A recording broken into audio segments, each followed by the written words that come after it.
Gulf breaking ന്യൂസിലേക്ക് സ്വാഗതം. പ്രവാസ ലോകത്തെ വിവിധ വാർത്തകൾക്കായി ഈ ചാനൽ സബ്സ്ക്രൈബ് ചെയ്യൂ. രാജ്യത്തെ സ്കൂൾ കഫ്റ്റീരിയകളിൽ നടത്തിയ പരിശോധനകളിൽ നിരവധി നിയമലംഘനങ്ങൾ കണ്ടെത്തിയതായി അധികൃതർ വ്യക്തമാക്കി. എനർജി ഡ്രിങ്കുകളും ശീതളപാനീയങ്ങളും ഉൾപ്പെടെയുള്ള നിരോധിത വസ്തുക്കൾ പല സ്കൂൾ കഫ്റ്റീരിയകളിലും വിദ്യാർത്ഥികൾക്ക് ലഭ്യമാക്കുന്നതായി Kuwait public authority for food and drug nutrition കണ്ടെത്തി. കുട്ടികളുടെ ആരോഗ്യം സംരക്ഷിക്കാനും വിദ്യാഭ്യാസ സൗകര്യങ്ങൾക്കുള്ളിലെ അനാരോഗ്യകരമായ ഭക്ഷണപാനീയങ്ങൾ നിയന്ത്രിക്കാനും ഉദ്ദേശിച്ചിട്ടുള്ള കഫ്റ്റീരിയ ചട്ടങ്ങൾക്ക് വിരുദ്ധമാണ് ഇത്തരം സാധനങ്ങളുടെ വിൽപ്പന എന്നും അധികൃതർ വ്യക്തമാക്കി. പലവിധം ചിപ്സുകൾ ലൈവായി നിർമ്മിച്ച് വിതരണം ചെയ്യുന്ന മെഷീനുകളെക്കുറിച്ചും ഇവയുടെ ദൈനംദിന വിൽപ്പനയെക്കുറിച്ചും public authority for food and nutrition വിദ്യാഭ്യാസ മന്ത്രാലയത്തിന് മുന്നറിയിപ്പ് നൽകി. ചപ്പാത്തി, സമൂസ, സ്റ്റഫ് ചെയ്ത മുന്തിരി ഇലകൾ, പിസ്സ എന്നിവ കഫ്റ്റീരിയയുടെ മാർഗനിർദ്ദേശങ്ങൾ പ്രകാരം അനുവദനീയമല്ല. വിദ്യാർത്ഥികളുടെ സുരക്ഷയും ക്ഷേമവും പിന്തുണയ്ക്കുന്നതിനായി രൂപകൽപ്പന ചെയ്തിരിക്കുന്ന ഈ നിയന്ത്രണങ്ങൾ കർശനമായി പാലിക്കണമെന്ന് ഉദ്യോഗസ്ഥർ ബന്ധപ്പെട്ട വിദ്യാലയങ്ങൾക്കും കഫ്റ്റീരിയ നടത്തിപ്പുകാർക്കും നിർദ്ദേശം നൽകി. സ്കൂളുകളിൽ കുട്ടികളുടെ ആരോഗ്യത്തിന് ഹാനികരമായ ഉൽപ്പന്നങ്ങൾ വിൽപ്പന നടത്താൻ പാടില്ലെന്ന് നേരത്തെ തന്നെ public authority for food and nutrition ബന്ധപ്പെട്ടവർക്ക് നിർദ്ദേശം നൽകിയിരുന്നു. കുവൈറ്റിൽ കുട്ടികൾക്കിടയിലെ അമിതവണ്ണം വലിയ തോതിൽ വർദ്ധിച്ചു വരുന്നതായി അടുത്ത കാലത്ത് നടന്ന പഠനങ്ങൾ വ്യക്തമാക്കിയ സാഹചര്യത്തിലാണിത്. സ്കൂളുകളിൽ നിന്നും കഴിക്കുന്ന ഇത്തരം ഭക്ഷണ പാനീയങ്ങളാണ് പ്രധാനമായ കാരണങ്ങളിലൊന്നായി വിലയിരുത്തപ്പെടുന്നത്. ഇതിന്റെ പശ്ചാത്തലത്തിലാണ് വിദ്യാലയങ്ങളിലെ കഫ്റ്റീരിയകളിൽ വിൽക്കാവുന്നതും വിൽക്കാൻ പാടില്ലാത്തതുമായ ഉൽപ്പന്നങ്ങളുടെ വ്യക്തമായ പട്ടിക അധികൃതർ പ്രസിദ്ധപ്പെടുത്തിയത്.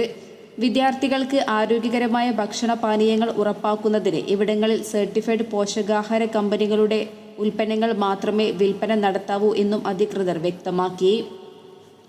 എന്നാൽ ചില സ്കൂളുകളിലെ കഫ്റ്റീരിയകൾ ഈ നിയമങ്ങൾ ലംഘിച്ച് നിരോധിത ഉൽപ്പന്നങ്ങൾ വിൽപ്പന നടത്തുന്നതായാണ് അന്വേഷണത്തിൽ കണ്ടെത്തിയത്. ഇതേ തുടർന്ന് ഇത്തരം സ്ഥാപനങ്ങൾക്കെതിരെ കർശന നടപടികൾ സ്വീകരിക്കാൻ വിദ്യാഭ്യാസ മന്ത്രാലയത്തോട് അതോറിറ്റി ശുപാർശ ചെയ്തു. സ്കൂൾ കഫ്റ്റീരിയയുടെ മാനദണ്ഡങ്ങൾ പൂർണ്ണമായും പാലിക്കുന്നുണ്ടെന്ന് ഉറപ്പുവരുത്തുന്നതിനുള്ള തിരുത്തൽ നടപടികൾ കൈക്കൊള്ളാനും അധികൃതർ നിർദ്ദേശിച്ചു.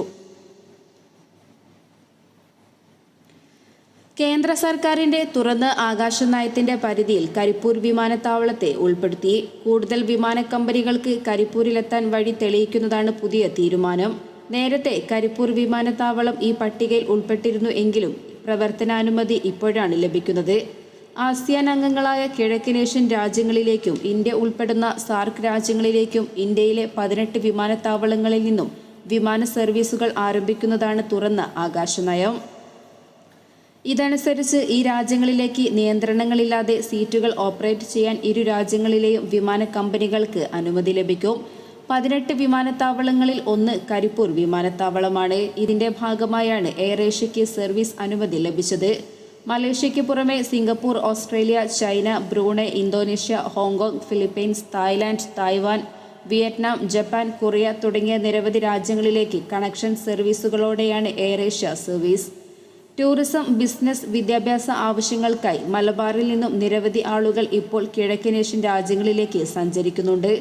നിലവിൽ കൊച്ചി, തിരുവനന്തപുരം വിമാനത്താവളങ്ങളെയാണ് മലബാറിൽ നിന്നുള്ള യാത്രക്കാരും ആശ്രയിക്കുന്നത്. കൂടുതൽ സർവീസുകൾ കോഴിക്കോട്ട് നിന്നും ആരംഭിക്കുന്നതോടെ സംസ്ഥാനത്തെ വിമാനത്താവളങ്ങളിൽ നിന്നും കിഴക്കനേഷ്യൻ രാജ്യങ്ങളിലേക്കുള്ള യാത്ര സാർവത്രികമാകും. ശ്രീലങ്കൻ എയർലൈനിന്റെ കീഴിൽ പ്രവർത്തിക്കുന്ന രാജ്യത്തെ ഏറെ പഴക്കമുള്ള വിമാന കമ്പനിയായ ഫിറ്റ്സ് എയർ കോഴിക്കോട് നിന്നും സർവീസ് ആരംഭിക്കാനുള്ള ശ്രമങ്ങളുമായി മുന്നോട്ട് നീങ്ങുന്നുണ്ട്. കുവൈറ്റ് ആസ്ഥാനമായി പ്രവർത്തിക്കുന്ന ജസീറ എയർവേസ് കോഴിക്കോട് സർവീസുമായി രംഗത്തെത്തിയിട്ടുണ്ട്. നിലവിൽ കുവൈറ്റ് ഇന്ത്യ പോയിന്റ് ഓഫ് കോളിൽ കരിപ്പൂർ വിമാനത്താവളം ഉൾപ്പെട്ടിട്ടില്ലാത്തതിനാൽ സർവീസ് ആരംഭിക്കാനുള്ള സാങ്കേതിക പ്രശ്നങ്ങൾ പരിഹരിക്കാനാണ് കമ്പനി ശ്രമം. ഇൻഡിഗോ എയർ, പൂർവേഷ്യ ഉൾപ്പെടെ കൂടുതൽ സർവീസുകൾ പരിഗണിക്കുകയാണ്. രാജ്യത്തെ അതിവേഗം വളരുന്ന പുതിയ എയർലൈനായ ആകാശ എയർ സമീപഭാവിയിൽ കരിപ്പൂർ സർവീസ് ആരംഭിക്കാനുള്ള ഒരുക്കത്തിലാണ്. വിസ്താര എയർലൈൻസ്, സിംഗപ്പൂർ ആസ്ഥാനമായ സ്കൂട്ട് എയർ തുടങ്ങിയവർ വിദൂര ഭാവിയിൽ കോഴിക്കോട് നിന്നും സർവീസ് പരിഗണിക്കാനുള്ള ശ്രമത്തിലാണ്.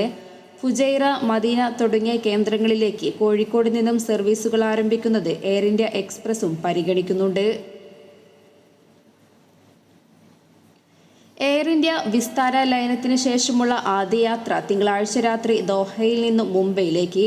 A2286 എന്ന വിമാനം പ്രാദേശിക സമയം രാത്രി 10:07 ദോഹയിൽ നിന്നും പുറപ്പെട്ടത്.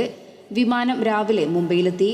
എയർ ഇന്ത്യയുമായി ലയിപ്പിക്കുന്നതിന് മുമ്പ് വിസ്താരയുടെ അവസാന അന്താരാഷ്ട്ര വിമാന സർവീസ് ഇന്നലെയായിരുന്നു.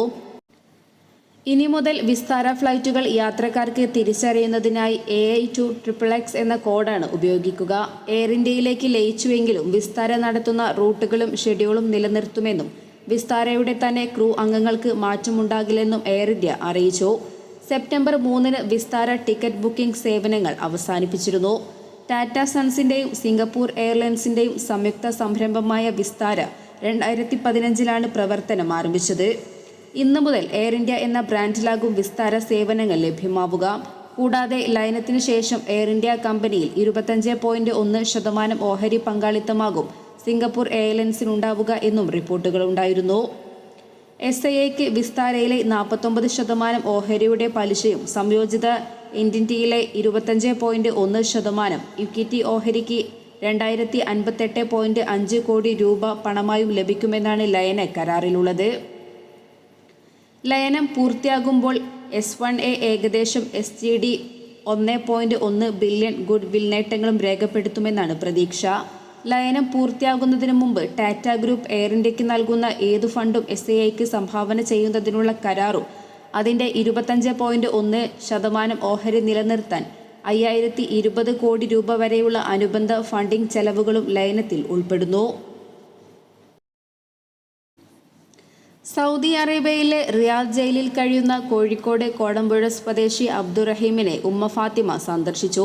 ഉംറ നിർവഹിച്ച ശേഷം തിരിച്ച് റിയാദിലെത്തിയ ഫാത്തിമ റിയാദ് അൽ ഖർജ് റോഡിലെ അൽ ഇസ്കാൻ ജയിലിലെത്തിയാണ് റഹീമിനെ കണ്ടത്. കഴിഞ്ഞ ദിവസം റിയാദ് ജയിലിൽ ഇവർ എത്തിയിരുന്നുവെങ്കിലും അന്ന് റഹീമിനെ കാണാൻ സാധിച്ചിരുന്നില്ല. റഹീമിന്റെ മോചന ഉത്തരവ് സംബന്ധിച്ച കേസ് ഈ മാസം 17 റിയാദ് കോടതി പരിഗണിക്കും. ഇന്ന് രാവിലെ 10 മണിക്ക് റിയാദിലെ ഇന്ത്യൻ എംബസിയിൽ റഹീമിന്റെ ഉമ്മ എത്തിയിരുന്നു.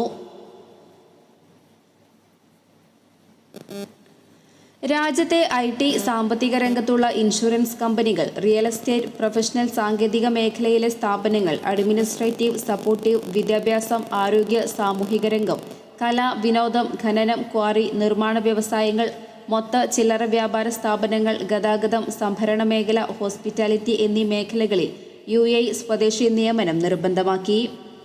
20 മുതൽ 49 വരെ ജീവനക്കാരുള്ള സ്ഥാപനങ്ങളിൽ ഒരു സ്വദേശിയെ നിർബന്ധമായും നിയമിച്ചിരിക്കണം. ഡിസംബർ 31 മുമ്പ് നിയമനം പൂർത്തിയാക്കണമെന്നും വൈകിയാൽ നടപടി സ്വീകരിക്കുമെന്നും മാനവ വിഭവശേഷി സ്വദേശിവൽക്കരണ മന്ത്രാലയം മുന്നറിയിപ്പ് നൽകി. നിലവിലുള്ള സ്വദേശികളെ നിലനിർത്തിയായിരിക്കണം പുതിയ നിയമനം. ഇതിനായി സമയപരിധി അവസാനിക്കുന്നതുവരെ കാത്തിരിക്കരുതെന്നും കമ്പനികളോട് മന്ത്രാലയം ആവശ്യപ്പെട്ടു. കൂടാതെ എല്ലാ സ്വദേശി ജീവനക്കാരുടെയും വിശദാംശങ്ങൾ രാജ്യത്തെ general pension and social security അതോറിറ്റിയിൽ രജിസ്റ്റർ ചെയ്തിരിക്കണം. ഇതോടെ ഇന്നത്തെ വാർത്തകൾ അവസാനിക്കുന്നു. പുതിയ വാർത്തകളുമായി വീണ്ടും കാണുന്നതുവരെ നന്ദി, നമസ്കാരം.